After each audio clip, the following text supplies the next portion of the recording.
Good morning, chemistry students. Today we are looking at acid nomenclature, how we name and write formulas for compounds that are considered acids. We're still dealing with standard E and F, which are our IUPAC nomenclature rules and our rules for writing formulas. So as I said at the beginning of the lesson, today's new content is acids. Notice as we are looking at the names and formulas in front of the screen, some of the patterns that we notice. First and foremost, all of these names end in the word acid. And all of the compounds begin with an H. Those are the things that are consistent about acids every single time. Anytime you see that word acid, you're going to have to start the compound with an H. Anytime the compound starts with an H, with the exception of water, H2O is not an acid. Anytime it starts with an the name is going to end in the word acid. So we do have two different sets of rules because we have two different types of acids. Our two types of acids are oxyacids and binary acids. So binary, that prefix kind of gives me a hint. Binary means two, bi means two. So those are ones that have two uppercase letters, two elements. And the way we name them, they all have the same general format, is they all start with hydro to indicate that there's only two elements. Then they have the root name of the second element, followed by the word acid. So notice HI, hydro, was my general template. Iodic, sorry, I forgot the word ic in my hydro template. Iode is from iodine. We add that ic to show the word acid. Our oxyacids are technically acids that contain an oxygen. They also happen to contain polyatomics. And you'll notice that they do not have that prefix hydro. That prefix hydro is only used to indicate two elements.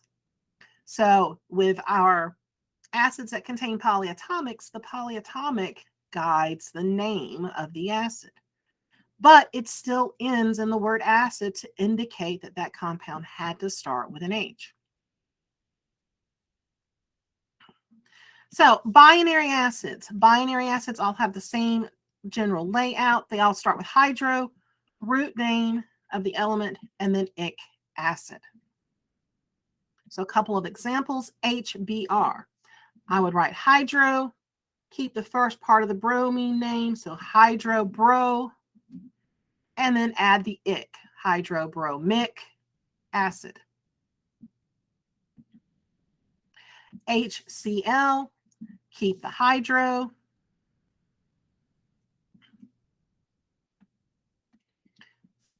keep the first part of the Cl name, so chlorine becomes chlor, and then add ic, acid.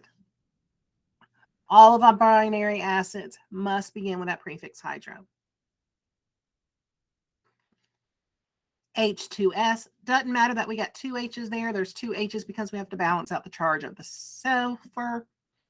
So H2S, hydro, sulfuric acid, because sulfur is weird. But if you were to write hydrosulfic acid, I would accept it because you are following the rule as it is written.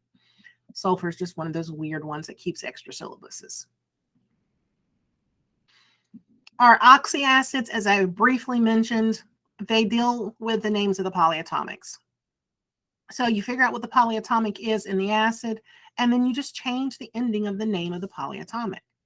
So if the polyatomic name ended in an ATE, you would change it to ic, acid.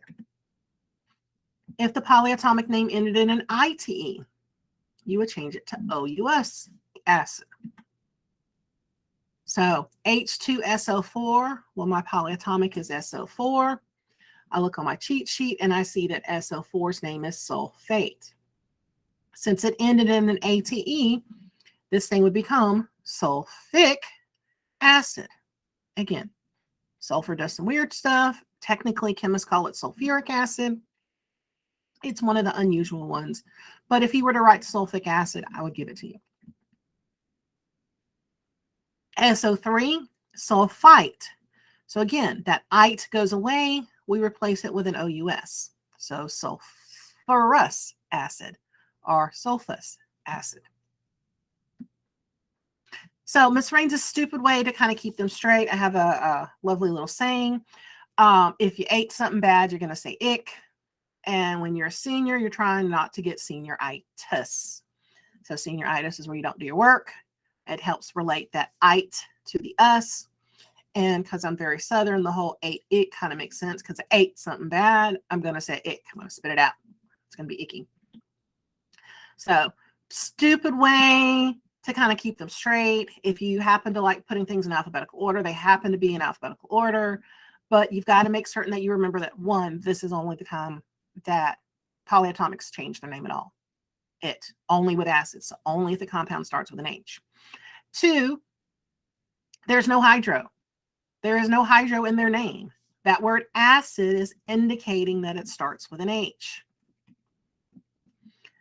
So going from the name to the letters is a little bit easier for your acids because it's really, really, really similar to ionic compounds. When you're going from an acid name to the formula, you've got to balance charges. And the nice thing is, well, all of these things are bonded to an H. So one of your ions is always going to be hydrogen with its +1 charge. So hydroiodic acid, that word acid reminds me that it starts with an H. Hydro is telling me there's only 2 elements. So I figure out that iode is telling me that I'm looking at iodine. +1, -1 cancel each other out. So this formula is HI. It's high. Phosphorus acid. So that word acid, again, telling me that it starts with an H. Phosphorus, no hydro. That means I've got to look at this ending to figure out which polyatomic. OUS, if I ate something bad, I'm going to say ick. When I'm a senior, I'm not going to get senior-ite us. This is telling me phosphite, which is PO3 - 3. So I swap and drop, and it takes 3 H's to balance out my 1 PO3. Again, you could write the 1 with the parentheses, but you don't have to. If you do choose to write the 1, you've got to put the parentheses. Otherwise, you're going to say 31 O's, and that is not correct. There's only 3 O's.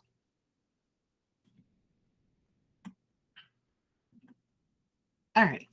So kind of mixing it all together, going from names to formulas. These are real elements, real polyatomics. So from the name to the formula, I've got to make certain I balance charges. OUS means I am looking at the polyatomic nitrite in O3 - 1. That word acid is telling me that it starts with an H. Swap and drop, and I get my formula to be HNO3. So hydro is telling me that I have only 2 elements. So I look and I see that, well, sulfur is going to be one of them. And the other element is coming from that word acid. Acid is telling me that it starts with a hydrogen. Balance the charges, H2S. It takes 2 H's to balance out my 1 S. No hydro in my name for the third one. That means I'm looking at polyatomics.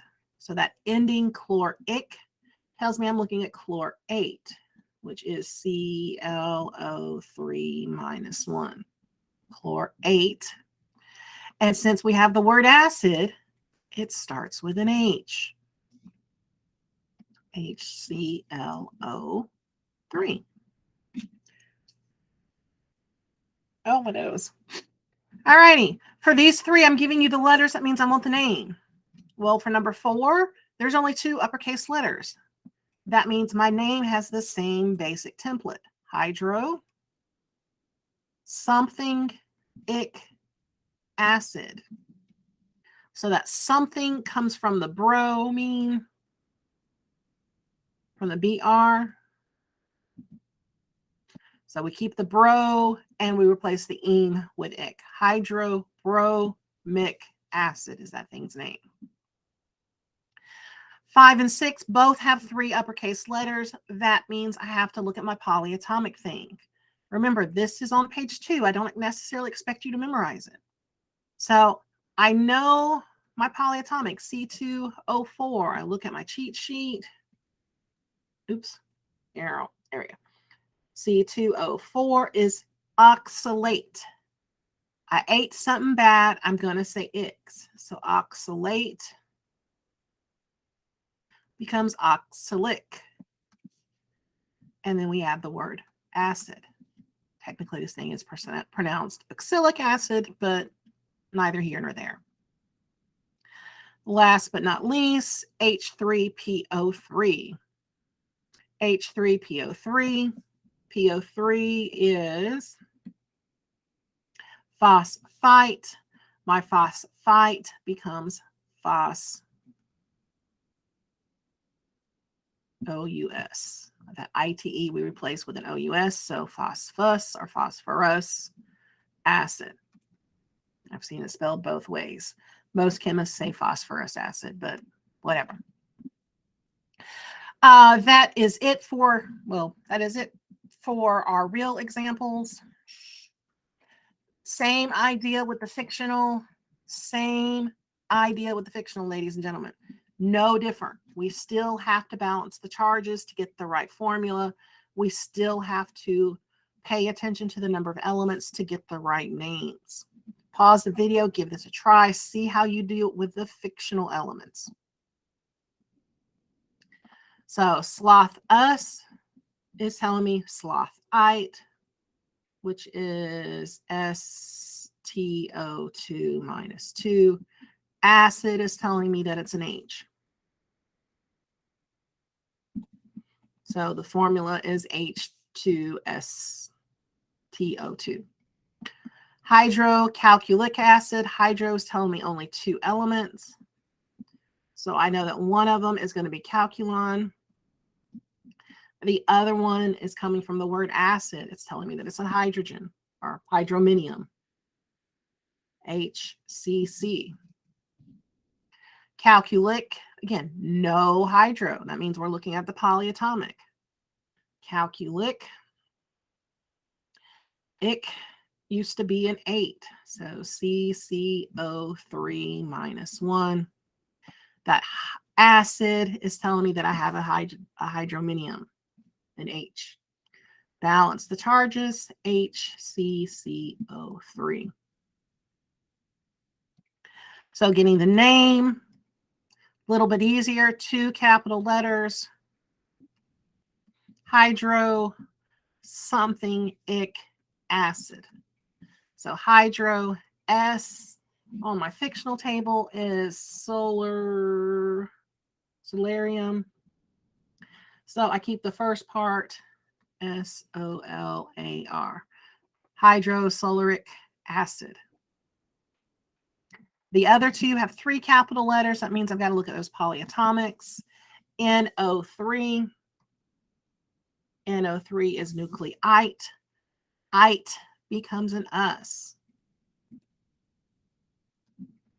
Nucleus, and I add the word acid to indicate that it started with an H.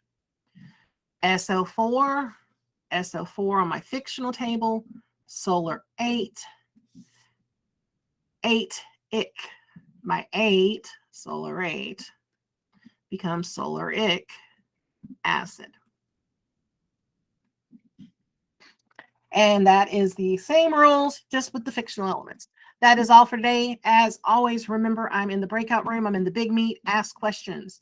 Let me know what's tripping you up. And also, ladies and gentlemen, use your naming flow charts. We now have officially learned 4 of the 5 naming rules. We are almost done with learning new naming rules, but 4 of the 5 we have seen so far.